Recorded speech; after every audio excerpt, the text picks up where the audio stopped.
Hey everyone, welcome back to the channel. Usually, we're knee-deep in Wuthering Waves lore and getting smacked around by mini-bosses, but today, we're taking a break. That's right, no echo hunting for now, because I've been pulled into the absolute chaos that is once human. Think, alien invasion meets survival sandbox with cosmic horror sprinkled on top. The world's massive, weirdly beautiful, and absolutely trying to kill you every 5 minutes. There's crafting, looting, screaming, and yes, multiplayer, so you can drag your friends into the madness too. So grab a snack, hit that like and subscribe button, and let's dive headfirst into the monsters, lore, and complete madness of Once Human. Alright, now that the intro's out of the way and you know we're taking a break from Wuthering Waves, let's dive straight into what makes Once Human such a wild and interesting ride. First off, the world itself. This isn't your typical zombie survival setting. The game throws you into a twisted, alien-infected version of Earth where reality is kinda broken. Weird mutated creatures roam the land, strange interdimensional structures float in the sky, and every corner feels like it's hiding something that'll either kill you, or confuse you, or both. The lore here is deep and a little creepy, with this whole cosmic horror vibe going on. Basically, there was this event called the Stardust Disaster, which pretty much broke the laws of nature and turned the planet into one big survival nightmare. Humans started mutating, animals became monsters, and now we're all stuck trying to not die horribly. And don't worry, we're just getting started. In this video, I'll cover everything: character creation, world design, lore, gameplay features, and maybe throw in a few bad jokes along the way. So, grab a snack, stay hydrated, and let's get into the chaos of Once Human.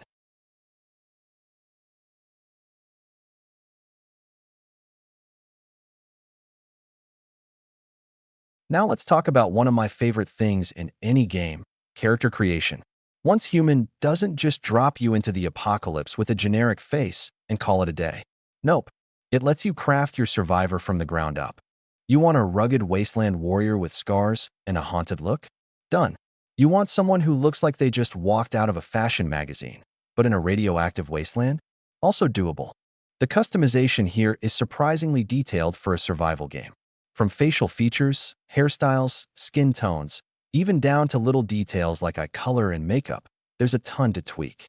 And honestly, I probably spent more time in the character creator than I should have, just trying to make someone who looks like they belong in this world, but also, still kinda cool when fighting off interdimensional horrors. The best part? You can randomize everything and get some hilariously cursed results. So yeah, get ready to spend at least 30 minutes perfecting your apocalypse drip before even setting foot outside. Now, once you're done spending way too long in the character creation menu, because let's be honest, we all do it, you finally step into the world, looking either like a post-apocalyptic hero or like you just lost a fight with the random slider buttons. Seriously, I spent more time adjusting my character's jawline than I did surviving my first day in game. But jokes aside, the character customization in Once Human actually lets you get pretty creative. From face shapes and hairstyles to scars and weird futuristic outfits, you can make your survivor look as serious, or as absolutely ridiculous, as you want. Want to look like a battle-hardened wasteland warrior? Go for it. Want to roleplay as someone who clearly has no survival instincts but still showed up to the apocalypse with drip? Absolutely possible. And the best part? After all that effort, you'll probably just end up wearing a gas mask and bulky armor 5 minutes later anyway, because, survival. Fashion in the apocalypse is pain. Alright, let's dive into the absolute madness that is Once Human. So, after spending way too long in the character creator making your metahuman look like a cursed fashion model with bad decisions, the game throws you straight into chaos. You wake up inside a weird containment pod with zero memory, zero context, and probably zero sanity left. The world outside? Oh yeah, it's Earth, but twisted. Picture an alien apocalypse mixed with radioactive soup, sprinkled with a generous helping of cosmic horror. The trees have teeth, the animals have extra limbs, and the sky? Yeah, the sky just glitches sometimes. Normal stuff. Then comes the big bad of the story. The Stardust. Imagine alien glitter, but evil. It mutates everything it touches. Wildlife? Mutated. Humans? Corrupted. Reality itself? Falling apart like a bad video edit. And guess what? You're infected too. Congratulations. You're now a metahuman, part stardust, all confusion. But hey, silver lining. Now you've got powers. Reality bending, stamina breaking, enemy smashing powers. Not long after, you meet two of the most important characters in the game. First, V, a talking bird. Yep, a full-grown adult man, trapped inside a bird's body, thanks to Stardust experiments gone wrong. His name was Victor Hammett. Now he's your feathery guide, with sarcasm levels set to maximum. He roasts you, guides you, and drops lore bombs like it's casual conversation. Then there's Mitsuko, your mission handler, scientist, and full-time, I'm too tired for your nonsense energy source. She's the one sending you out on missions, giving you updates, and keeping the emotional stakes real. If V is the comic relief, Mitsuko is the heart of the story, mixed with just enough sass to keep you grounded. And the gameplay? Absolute chaos, but in the best way possible. You'll be gathering resources, looting everything that isn't nailed down, building your own base, crafting weapons, and unlocking new metahuman abilities as you level up. Want to punch monsters with reality-distorting fists? Go for it. Want to build a sniper tower in the middle of nowhere? Also an option. The map? Massive. Full of abandoned cities, toxic zones, mutated wildlife, and places where the laws of physics just gave up. You've got player versus environment, PvE, zones, where you're up against the world, and player versus player, PvP, zones, where you're up against, well, sweaty players who skip sleep for extra loot. And something called deviation zones, where everything gets extra spooky and your survival skills get tested hard. There's vehicles too. Find them, fix them, mod them, and then drive straight into disaster because, why not? Boss fights? Oh yeah.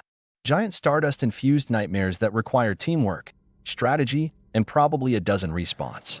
So yeah, once human is survival, cosmic horror, sandbox shooter, and complete multiplayer mayhem, all blended into one beautifully broken world. Good luck out there, stay hydrated, and maybe, just maybe, don't trust any bird that talks back. And just when you think things can't get weirder, the story cranks it up another level. After surviving your first few missions and getting your base set up, the game throws you headfirst into the bigger conflict. Turns out, the Stardust isn't just a random disaster. Nope, there's something, or someone, controlling it from behind the scenes. You start getting strange signals, cryptic transmissions, and sudden encounters with bizarre factions. Some survivors worship the Stardust like it's a god. Others are full-blown warlords fighting over scraps of territory. And then there's the Hollow, a secretive group that seems to know way more than they're telling. V starts dropping hints about old experiments, about a project that went horribly wrong, and about a person called Rosetta, the mysterious figure who may have triggered this whole nightmare. Mitsuko? She knows more than she's saying too, but every time you press her for answers, she dodges the topic like a pro. Story missions start sending you deeper into the infected zones, where reality breaks down even more. Buildings float, time glitches, and enemies start warping into new, even uglier forms. You'll uncover ruined labs, abandoned bunkers, and twisted research facilities filled with logs and voice recordings that slowly piece together the horrifying truth about what happened to the world.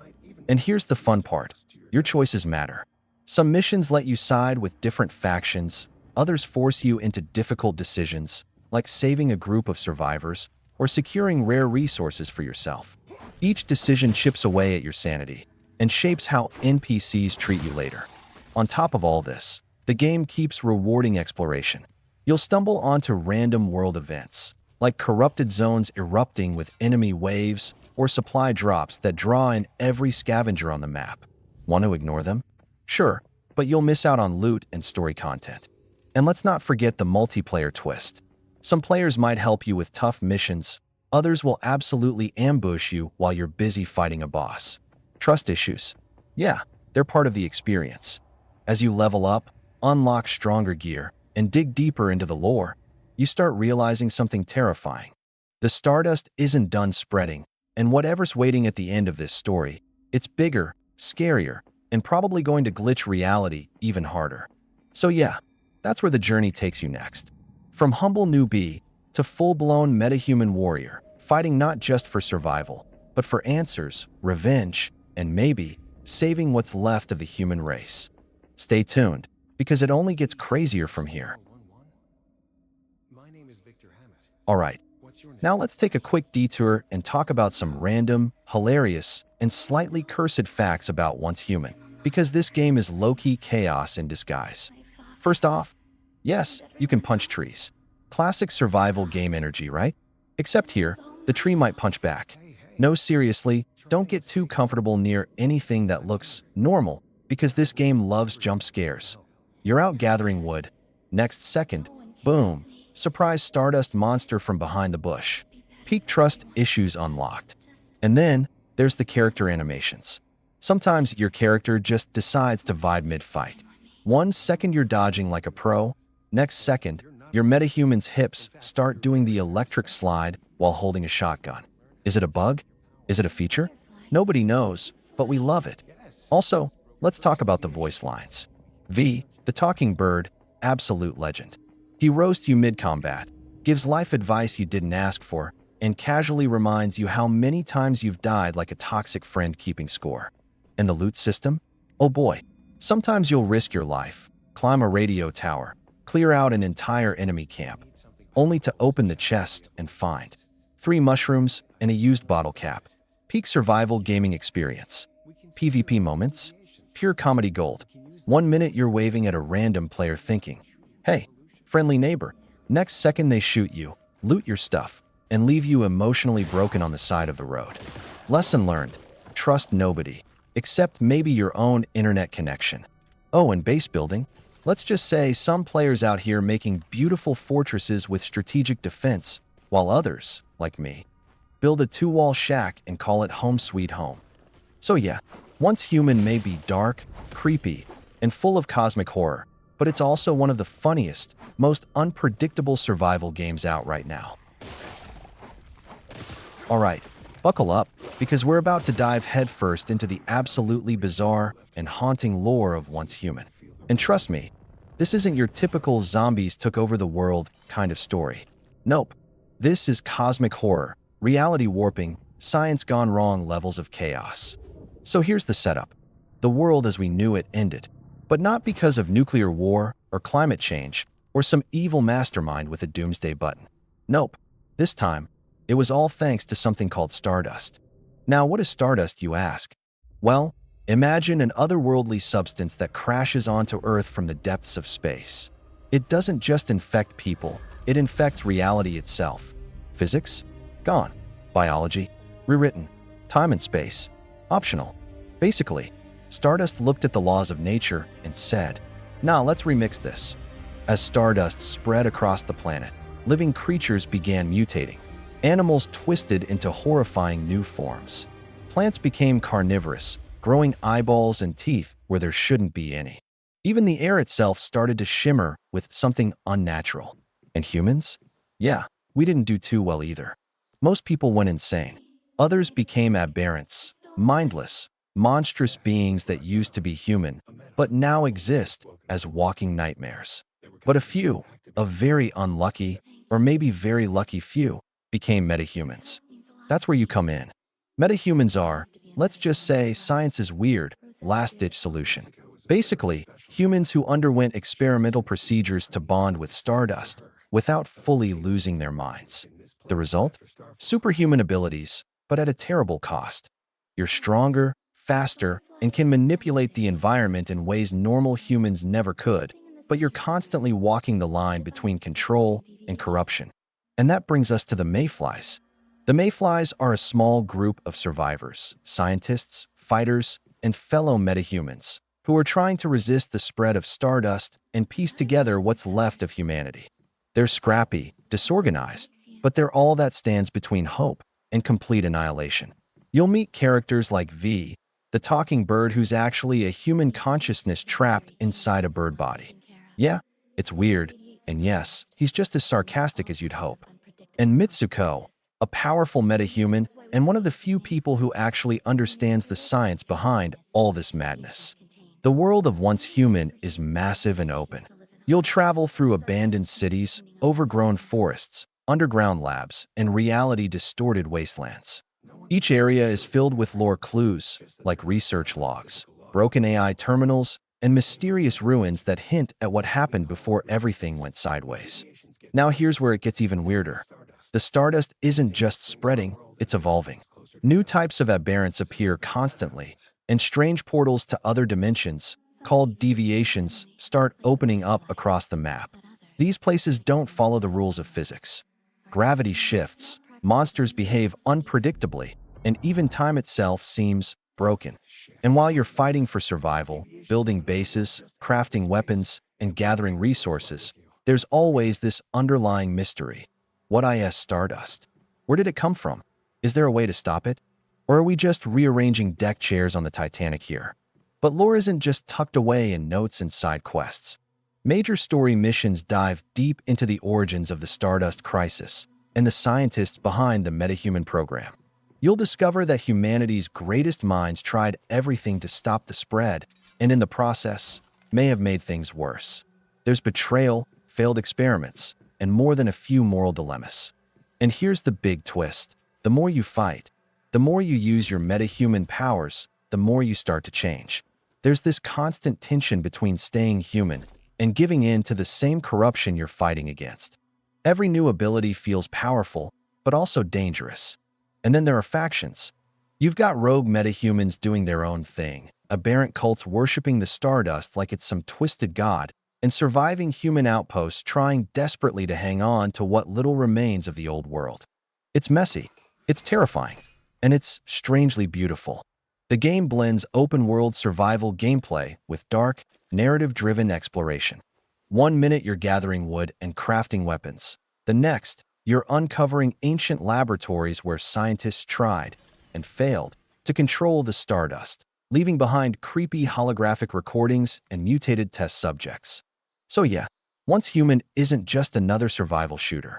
It's an atmospheric, story-rich, open-world nightmare with layers of mystery, dark humor, and cosmic horror waiting around every corner.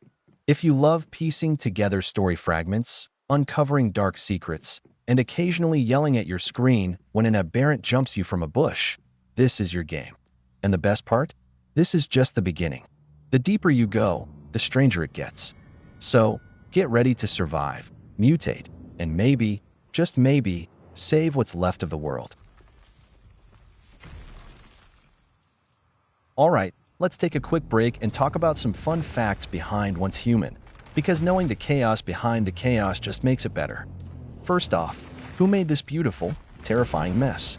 The game is developed by Starry Studio, a team based in China, and published by NetEase Games. If NetEase sounds familiar, yup, they're the same folks behind games like Life After and Identity V. So yeah, survival games? Definitely their thing. Now for the tech side. Once Human runs on Unreal Engine 4, which explains why the environments look so detailed and why the lighting makes everything feel 10 times more dramatic, especially when you're running from a giant mutated centipede at 2 in the morning. And storage? Oh yeah, this one's chunky. On mobile, it's around 8 to 10 gigabytes just for the beta version. For PC players, you're looking at around 30 to 40 gigabytes. Basically, clear some space before you install. System requirements? On mobile, at least 6 gigabytes of RAM and a good Snapdragon or Dimensity processor. For PC, Windows 10, 16 gigabytes of RAM, a GTX 1060 or better, and a lot of patience when downloading. Gameplay-wise, expect open-world survival, base building, PvE boss fights, PvP zones, weapon crafting, and even fishing, because why not? And yep, crossplay is coming too. So mobile players and PC players, get ready to fight, and probably get sniped by someone playing on ultra settings. That's the quick behind the scenes on Once Human. Big game, big lore, big file size, and big fun, if you're into cosmic horror survival chaos.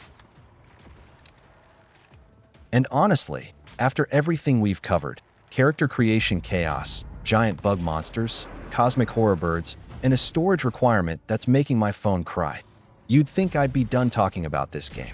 But nope, there's still so much weirdness left. From players building entire taco stands in the apocalypse, to people naming their bases after meme characters. Once Human is basically a sandbox for both survival and terrible life decisions. I mean, one minute you're fighting interdimensional creatures, and the next, you're running out of stamina because you spent 30 minutes decorating your virtual bedroom. So yeah, if you're thinking, should I try this game? Well, if you like chaos, crafting, and getting attacked by things that shouldn't exist, Once Human might just be your next bad decision, and I fully support it. Alright, that's enough cosmic brain frying for one day. If you had fun watching me slowly lose my sanity over eldritch monsters, confusing loot menus, and emotional talking birds, do me a favor and gently karate chop that like button. And hey, if you're new here, hit that subscribe button. I've been diving into the deep lore of all sorts of games lately, from Wuthering Waves with its brooding characters and mysterious echoes, to other upcoming chaos like Delta Force Mobile, and even more story-driven madness coming soon. So if you like games with lore so thick you need a shovel, or just enjoy watching me try to survive with bad decision-making and questionable aim, stick around. I'll see you in the next video. Until then, I'm off to argue with another NPC who probably knows more about the apocalypse than I do. I've got a cold blood romance. It's